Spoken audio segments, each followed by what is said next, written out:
Ini ngobrol sedikit ya soal ini teman-teman. Ini saya tanya sedikit, yang mahasiswa acungkan tangan coba. Masya Allah, mayoritas. Yang bukan mahasiswa acungkan tangan. Oh, iya. Yang bukan mahasiswa acungkan tangan coba. Nah. Nice. Sekarang saya mau tanya, yang SMA acungkan tangan. Ada. Wih, keren. Itu yang menarik ya, Billy. Kalau di Jogja ada diskusi selalu muncul mereka yang datang berseragam dan pamit dari sekolah untuk ikut acara-acara seperti ini. Jadi teman-teman sekalian, ketika berada di Jogja, ini adalah sebuah perjalanan intelektual. Dan perjalanan intelektual itu harus dimaknai sebagai usaha memberikan kebermanfaatan. Jangan sampai perjalanan intelektual hanya sekedar untuk kepuasan personal, tapi memberikan kebermanfaatan. Dan ketika perjalanan intelektual menjadi kebermanfaatan, maka wujudnya dengan ruang diskusi, ruang tulisan, ruang untuk interaksi. Dengan begitu pikiran itu menyebar dan pikiran itu dibenturkan dengan pikiran yang berbeda, dibenturkan dengan kenyataan dan dibenturkan dengan peristiwa yang pernah terjadi sebelumnya. Sehingga perjalanan intelektual itu menjadi makin kaya. Saya salut sekali Kakak Billy atas perjalanan intelektual yang selama ini dijalani dan berada di wilayah politik. Berada di wilayah politik itu artinya berada di wilayah yang boleh diinterpretasikan apapun yang dikerjakan. Di wilayah yang bisa berpengaruh pada arah kehidupan kolektif kita semua. Jadi gagasan yang tadi disebut tentang undang-undang namanya apa ya? Sistem perbukuan itu menjadi satu kebutuhan yang luar biasa. Industri perbukuan kita harus tumbuh. Dan sebetulnya saya waktu itu di Jakarta membuat taman literasi namanya, Taman Literasi Marta Tiahahu di Blok M. Dan kami waktu itu membuat pasar buku. Waktu saya mulai bertugas di Jakarta, saya tanya, di Jakarta ini semua pasar ada, sampai pasar kambing ada, pasar burung ada, pasar apa lagi coba, pasar apa saja ada, tapi pasar buku tidak ada. Pasar buku tidak ada, yang ada adalah kios-kios buku, tapi kita tidak menyelenggarakan namanya pasar. Akhirnya kita bangun pasar buku satu di Kenari pertama kali, di Kenari pasar buku, lalu taman literasi. Kenapa? Karena sejarah perjalanan literatur di Indonesia itu sentralnya di kota Jakarta. Dari mulai era pra Balai Pustaka sampai era Balai Pustaka, semua pujangga-pujangga itu berkumpulnya semua di Jakarta. Dan kalau ditanya, Anda boleh Google aja coba berapa jumlah penerbit di DKI Jakarta, maka Anda akan menemukan bahwa rumah penerbit Indonesia itu adalah di Jakarta.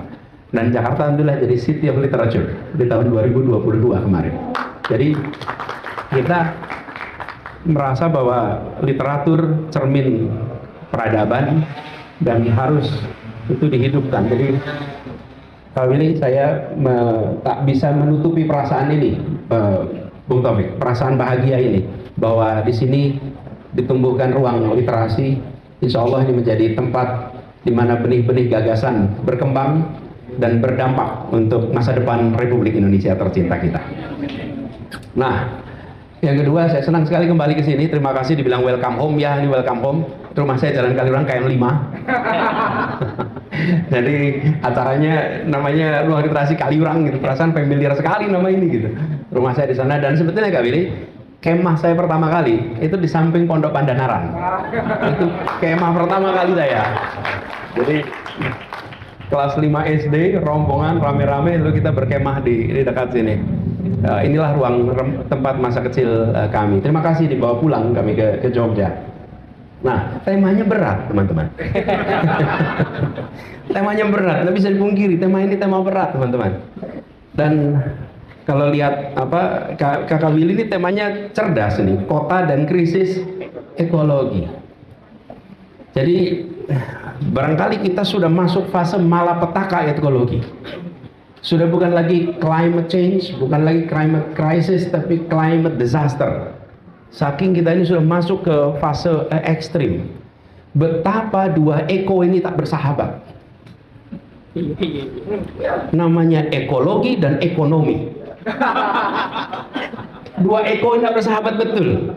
Sebetulnya sama-sama oikos nomos dan oikos logos. Rootnya sama. Sama-sama eko tapi nggak berteman.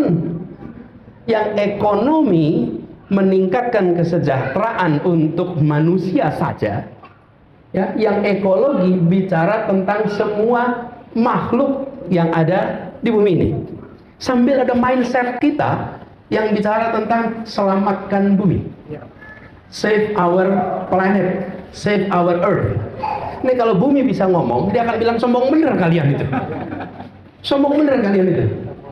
Bumi sudah ada sejak 4,3 miliar tahun yang lalu. Dan kalian manusia itu baru puluhan ribu catatan manusia di sini.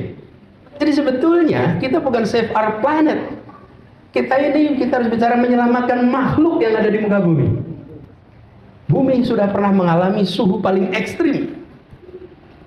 Paling ekstrim pernah. Bahkan khatulistiwa kita pernah mengalami fase minus 45 derajat selama jutaan tahun. Dan pernah mengalami panas ekstrim jutaan tahun. Jadi bumi itu pernah juga global warming. Jadi buat bumi itu, ya go ahead lah kalian mau rusak-rusak itu. Bukan kami yang rusak, kalian yang rusak. Jadi kita ini jangan bicara kayak, oh kami mau menyelamatkan bumi. Bukan, kami mau menyelamatkan makhluk penghuni bumi. Karena kerusakan yang kita kerjakan ini berdampaknya kepada semua makhluk penghuni bumi. Bukan kita bicara buat bumi. Kalian bisa apa ya? Orang baru. Kalau orang Jogja kan cepete segini nih gitu. Kalian itu kecil banget gitu. Di usia bumi yang 4,3 miliar tahun, maka puluhan ribu tahun itu kayak nothing. Jadi jangan GR kita. Maka itu saya ingin sampaikan, sebenarnya ada pesan paradigmatik yang harus kita ubah. Bahwa kita harus menyelamatkan makhluk yang ada di bumi ini supaya bisa berkelanjutan agar anak cucu manusia dan makhluk-makhluk lain bisa tetap hidup di bumi ini. Karena tanpa kita pun sebelum kiamat bumi ini tentu masih ada. Jadi kebutuhan kita hari ini adalah menyelamatkan sesama. Nah, saya membuat beberapa catatan kecil terkait dengan soal kita harus mengembalikan nih ekonomi dan ekologi supaya akur. Sudah beberapa dekade ini muncul konsep 3P di private sector. Profit, people, planet. 3P, udah muncul tuh kesadaran itu. Tapi belum semua korporasi memasukkan. Itu dari sisi pelaku ekonomi. Kita menyaksikan. Nah, ini kaitan dengan kota. Bagaimana dengan kota? Seperti tadi dikutip Bung Taufik tadi, saya sempat sampaikan di dalam sebuah percakapan bahwa mayoritas kerusakan lingkungan itu dilakukan di kota atau dilakukan oleh orang kota. Walaupun peristiwanya di tempat lain, tapi oleh orang kota dan di kota. Jadi dan era ini, era industrialisasi sekitar 350-an tahun terakhir ini telah memiliki dampak yang lebih dahsyat daripada sepuluhan ribu tahun eksistensi manusia di dunia ini, di bumi ini. Nah, kita perlu mengubah cara pandang kita. Jadi catatan kami, saya menyebutnya kota itu harus dipandang bukan sebagai mesin kegiatan ekonomi, tapi kota itu dipandang sebagai rumah kehidupan. Kalau rumah dipandang sebagai rumah kehidupan, maka yang diurus bukan angka, tapi napas. Yang diurus napasnya. Kalau ini dipandang sebagai mesin untuk ekonomi, maka yang dipandang angkanya. Dan kita begitu melihat kota hampir selalu fokusnya kepada angka, bukan kepada denyut napas kehidupan yang ada di dalam sebuah kota. Nah, kita tahu bahwa kota itu bagian dari ekosistem, dan kota itu bukan lawannya alam. Kota itu harus menjadi sahabat dari alam.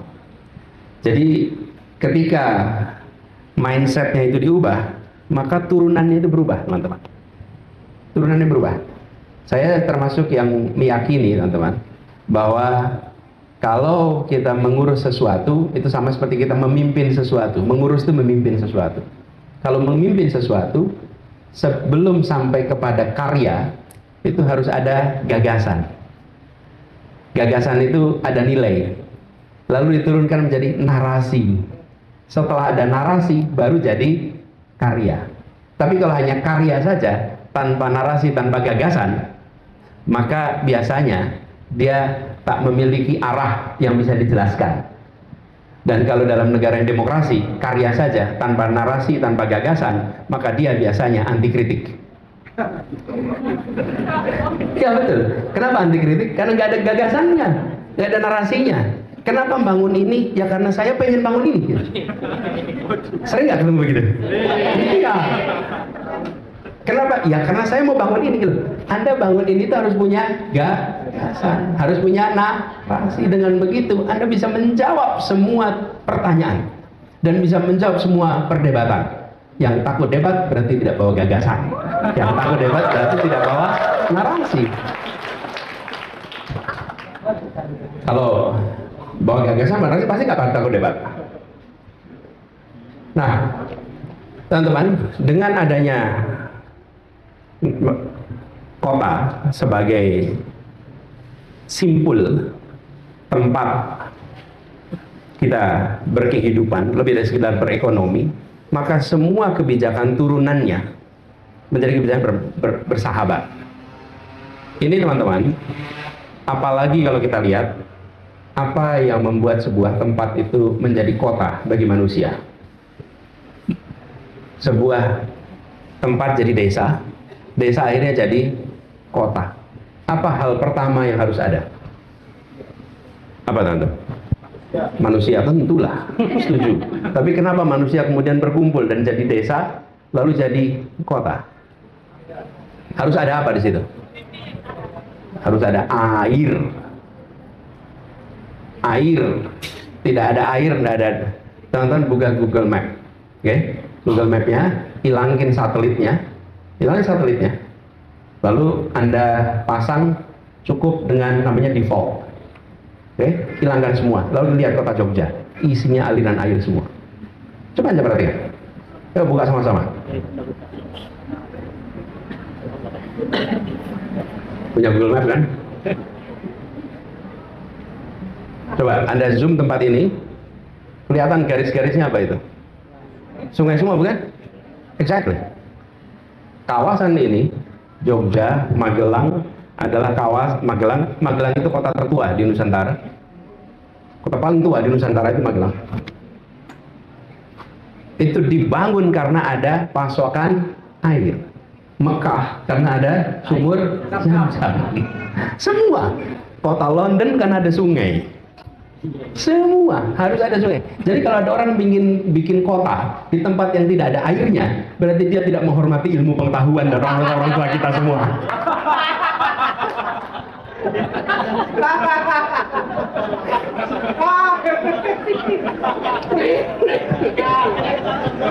Iya, orang tua kita itu sudah tahu tidak bisa membangun kota, tidak ada air. Jadi kalau ada, makanya hormatilah ilmu pengetahuan, hormatilah wisdom dari orang tua kita. Makanya saya ajak Anda buka aja Google itu, buka di Google, zoom dikit, isinya garis-garis biru semua, bukan? Itu dia, that's why it become a city. Dan mengapa tempat ini menjadi peradaban yang amat lama, walaupun sempat hilang, bukan? Gara-gara erupsi Merapi, hilang, terkubur semua. Ini ada sebuah tempat namanya Candi. Jalan Kaliurang ada daerah namanya Candi.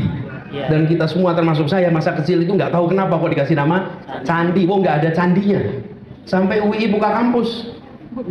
UI buka kampus, lagi ngeruk, mau bikin gedung Bung Hatta, jadilah ketemu candi di situ. Rupanya ini candinya itu. Borobudur tertutup tanah. Ya, erupsi itu menutup. Tetapi tempat ini adalah tempat yang punya catatan peradaban amat lama. Lagi-lagi jadi bagi siapapun yang punya keinginan membangun kota di masa depan, jangan lupakan syarat nomor 1, namanya air. Jangan bendung, nggak bisa dibendung itu. Airnya harus air alami. Ya, seru kalau udah masuk di situ ya. Aduh, ini bahayanya Jogja itu di sini tuh. Bahaya. Ini kan kalau dipotong-potong seru kakak nanti. Aduh, bener. Aduh, udahlah, bagian kita nanti nanggung viralnya kan.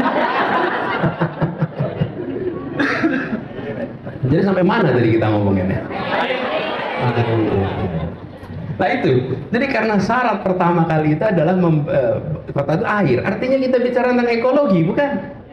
Ada ekologi. Dan ketika air ini tidak menjadi prioritas utama, turunan berikutnya pasti tidak prioritas utama. Karena air itulah yang kemudian melambangkan kepedulian kita atas sustainability kita di tempat itu. Dan ketika kita menemukan masalah, diselesaikan, bukan ditinggalkan. Kenapa ini saya sampaikan teman-teman? Kalau saya bicara tadi kota, bila kita berada di tanah yang kosong, memulai dari nol, itu relatif mudah teman-teman. Relatif mudah. Di kawasan Jakarta sana banyak kota baru. Ke arah barat ada namanya BSD, ada namanya Karawaci, ada namanya banyak itu kota-kota baru. Tapi begitu kita masuk kota-kota lama yang ada di Indonesia, maka kita tidak bisa mengatakan yuk kita riset dari nol. Tidak bisa. Kita harus selesaikan masalahnya. Dan tidak bisa kita bilang yuk kita pindah saja ya karena tempat ini banyak masalahnya. Ada yang begitu itu. Iya. Kan boleh. Ya kita selesaikan masalahnya. Soal Jakarta ini saya gemes betul itu. Karena tradisi meninggalkan masalah itu hampir diteruskan. Hampir diteruskan. Kelihatannya nggak bisa diteruskan sekarang. Kenapa? Saya cerita sedikit. Ketika kolonial Belanda menyaksikan problem namanya land subsidence, penurunan permukaan tanah di kawasan yang sekarang kita sebut kawasan kota tua, mengalami land subsidence itu di akhir 1700-an. Lalu mereka memutuskan untuk pindah ke selatan yang sekarang menjadi Lapangan Banteng dan Istana Merdeka. Lapangan Banteng itu Kementerian Keuangan, itu kantor Gubernur Jenderal. Istana itu adalah rumah Gubernur Jenderal, dan di seberangnya yang sekarang gedung BUMN itu rumahnya wakil di situ. Makanya wakil Presiden Bung Hatta rumahnya di situ dulu. Nah, mereka pindah ke selatan. Dan ketika Jakarta mulai mengalami tekanan populasi, tekanan ekologi, penduduknya pindah lagi ke selatan lagi. Tidak diselesaikan, pindah lagi ke selatan. Dan kemudian pindah lagi keluar. Jadi attitude kita ini bukan menyelesaikan masalah, tapi meninggalkan masalah. Lalu ada yang punya ide lagi, ini makin turun, kita pindah saja ke pulau lain. Nah ini kan nggak menyelesaikan masalah. Ini yang saya maksud, ketika bicara kota dan ekologi, kita harus berangkat dengan mindset sudah pernah terjadi peristiwa kerusakan, dan kita harus mengkoreksi yang masa lalu sambil menata ke depan yang lebih baik. Dan itu rumit teman-teman. Kenapa rumit? Karena ada keharusan melakukan penyimbangan antara ekonomi dan ekologi. Kalau teman-teman memulai dari sebuah lahan baru sama sekali dan mau membangun kota, saya rasa udah langsung bisa di merge itu. Ekonomi dan ekologi jadi satu dari awal. Tapi kalau Jakarta nggak bisa. Nah, jadi pengalaman ini teman-teman membuat kota-kota seperti Jakarta bisa menjadi contoh untuk tidak dicontoh. Tahu maksudnya kan? Itu contoh yang jangan dicontoh. Jadi kota-kota lain, kenapa saya katakan ini dan kenapa Kakak Willy ini penting sekali? Ketika Kakak Willy menyebutnya kota, dan why I agree. Karena kita mengalami urbanisasi dengan rate yang luar biasa masif. Tahun 2000 Penduduk Indonesia yang tinggal di perkotaan 42%. Tahun 2009, pertama kalinya penduduk Indonesia di kota lebih banyak daripada di desa. Tahun 2009, itu batasnya tuh. 50% plus mayoritas di kota. Tahun 2023, kalau tidak salah sudah sampai angka 64%.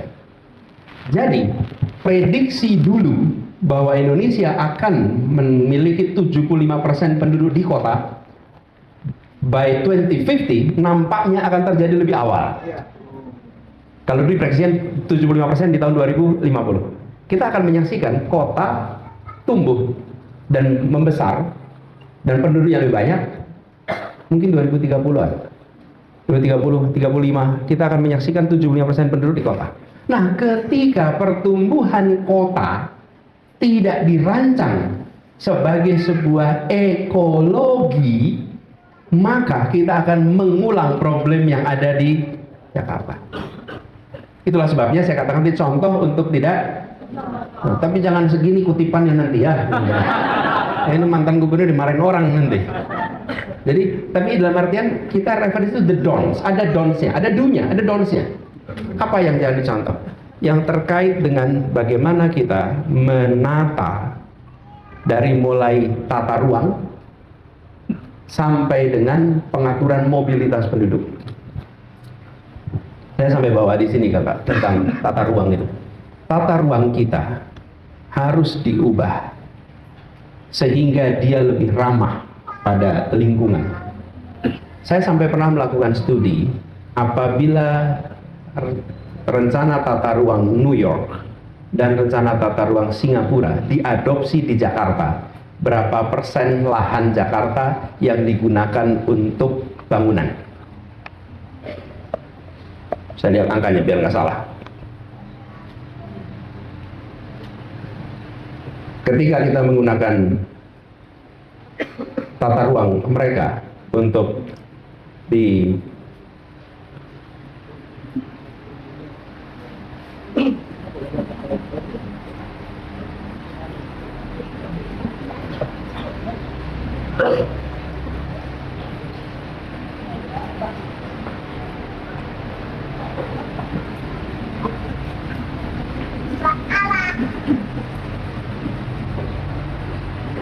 ini dia. Kawasan, kalau zoning regulation itu dipakai, maka Jakarta itu kawasan yang terpakai untuk bangunan tidak lebih dari 25%. Yang 75% menjadi hijau. Kalau kita pakai yang digunakan, maaf itu Singapura. Kalau kita pakai aturan yang digunakan di Manhattan, maka kira-kira sepertiga wilayah Jakarta itu bangunan. 2/3-nya adalah hijau, terbuka. Kalau kita pakai aturan yang digunakan di Shanghai, maka kira-kira 20% saja yang digunakan bangunan, 80% itu. Nah, sekarang dengan aturan yang ada. Jadi, rencana tata ruang adalah kunci pertama tuh. Dan kita harus memikirkan itu. Yang kedua, yang harus dipikirkan ke depan adalah tentang bagaimana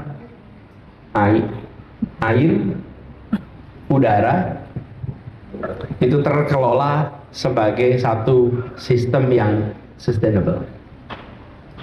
Untuk itu bisa terjadi, teman-teman, maka kita sekarang beruntung dengan ada kemajuan teknologi, maka pengelolaan air dari mulai hulu ke hilir sampai air yang digunakan untuk kebutuhan pribadi manusia itu bisa dikelola dengan prinsip sustainable approach. Yang kedua, udara. Dan udara kita menyaksikan, hanya udara itu memang tantangannya dia bergerak bebas. Dulu saya pernah bilang tidak punya KTP, tapi rame betul karena angin itu bergerak bebas. Jadi kalaupun kita di sini menjaga sebersih mungkin, tapi kalau tetangga kita melakukan polusi terus-menerus, ya air udaranya akan sampai ke kita. Karena itu harus dikerjakan dengan skop yang lebih tinggi. Nah, kemudian teman-teman, mobilitas teman-teman. Mobilitas ini adalah salah satu kontributor terbesar di dalam penurunan kualitas udara kita. Acungkan tangan yang sehari-hari naik motor listrik di ruangan ini. Nggak ada. Saya juga enggak. Yang pakai mobil listrik. Mahasiswa Jogja mau tanya mobil listrik. Oh, ada satu, alhamdulillah ada satu. Menyelamatkan. Teman-teman, kita semua nyumbang emisi, bukan? Kita semua nyumbang emisi dengan magnitude yang dahsyat. Nah, apa yang kemudian? Ini mindset. Negara harus mengubah cara pandang tentang mobilitas. Selama ini, negara itu menyerahkan mobilitas itu menjadi urusan warga. Negara hanya menyiapkan fasilitasnya, tapi alat mobilitasnya tanggung jawab Anda. Caranya, diberikan fasilitas kredit motor mobil yang murah, disubsidi BBM-nya, betul kan teman-teman? Diberikan kemudahan, lalu negara siapin jalan, tapi kendaraannya Anda urus sendiri. Kalau mindsetnya diubah, negara tanggung jawab atas mobilitas, maka negara membangun transportasi umum. Sehingga kebutuhan mobilitas warga dipenuhi oleh negara. Bukan tanggung jawab pribadi, tapi tanggung jawab negara. Nah, ini teman-teman, pergeseran-pergeseran mindset. Jadi, kembali kepada tema dasar kita, bahwa nilai yang harus diadopsi di tingkat leadership memandang persoalan kota itu sebagai kehidupan dan melakukan koreksi atas yang sudah terjadi kemarin sambil menata yang baru dengan benar. Lalu dari mana kita melakukannya? Bertema kami, do not reinvent the wheel. Jangan reinvent the wheel, melelahkan. Kenapa melelahkan teman-teman? Ya, kita harus mikir banyak. Ada begitu banyak inovasi kota-kota sedunia yang bisa menjadi rujukan. Termasuk Jakarta itu jadi rujukan. Jaklingko di Jakarta itu jadi contoh di berbagai negara sekarang. Dan terobosan-terobosan yang ada banyak tempat tentang pengelolaan kota yang ramah lingkungan itu harus menjadi wacana. Ini sebabnya kenapa kok kami juga menyusun Karsa City Lab. Karena kenapa? Karena saya ini khawatir kota-kota di seluruh Indonesia akan tumbuh secara organik dan nanti mengulang problem yang ada di Jakarta kalau tidak ada guidance. Kalau kepala desa ditanya desa yang baik seperti apa, dia bisa buka petunjuk dari pemerintah. Karena di pemerintah ada petunjuknya. Desa yang baik seperti apa, betul nggak? Dari mana petunjuknya? Kementerian Desa. Wali kota, bagaimana wali kota yang baik itu? Petunjuknya mana? Ada. Anda tanya aja sama wali kota. Livable city seperti apa? Livable city. Coba tanya. Lovable city gimana? Sustainable city gimana? Nggak ada guidance-nya. Tidak ada guidance. Coba tanya kemana? Karena itulah kenapa kita membuat Karsa City Lab. Mudah-mudahan bisa menjadi rujukan bagaimana membuat kota-kota kita ramah lingkungan. Nah, ke depan itu PR di situ teman-teman. Dan kalau ini kita kerjakan, maka urbanisasi yang terjadi di dekade ke depan adalah urbanisasi itu nggak salah. Urbanisasi yang akan menghasilkan populasi yang hidup di kota yang sehat. Populasi makhluk manusia maupun makhluk non manusia. Dan kalau itu terjadi, maka tidak ada masalah dengan urbanisasi. Tapi kalau itu tidak dikerjakan, maka urbanisasi menimbulkan masalah. Dan ada satu catatan penting yang saya ingin sampaikan sebagai penutup di sini, teman-teman. Ketika kita bicara tentang ekologis, maka sesungguhnya kita bicara tentang keadilan. Kenapa keadilan, teman-teman? Yang paling besar kontribusi terhadap kerusakan biasanya paling minim dapat efek atas kerusakan. Betul ya? Yang paling kecil nyumbang untuk kerusakan, dia yang paling pertama merasakan kerusakan. Contohnya saudara-saudara kita di Sumatera sekarang ini. Mereka bukan yang merasakan hasil pemotongan kayu, tapi mereka yang paling depan merasakan dampak kerusakan akibat pemotongan kayu. Warga di kampung di Jakarta sama, kampung di Jogja sama. Ketika suhu meningkat, maka mereka akan pertama yang kepanasan tidak ada hentinya. Dan ketika curah hujan tidak lagi bisa terkendali dan terprediksi, maka mereka lah yang pertama akan merasakan naiknya air dari permukaan sungai. Jadi, ketimpangan sosiologis itu makin parah ketika ketimpangan ekologis tidak diselesaikan. Karena itulah kenapa adopsi ekologis dalam sebuah kota itu juga berdampak untuk menyelesaikan ketimpangan sosiologis. Jadi teman-teman sekalian, kita harus sudah mengubah cara pandang dan mau mengambil praktek-praktek baik yang sudah teruji, dan harapannya kita bisa tidak andu yang sudah lewat, tapi mengkoreksi sekaligus juga mengadopsi dan adaptasi pendekatan-pendekatan yang baru untuk kedepannya. Mungkin itu dulu ya sebagai pemantik, kita bisa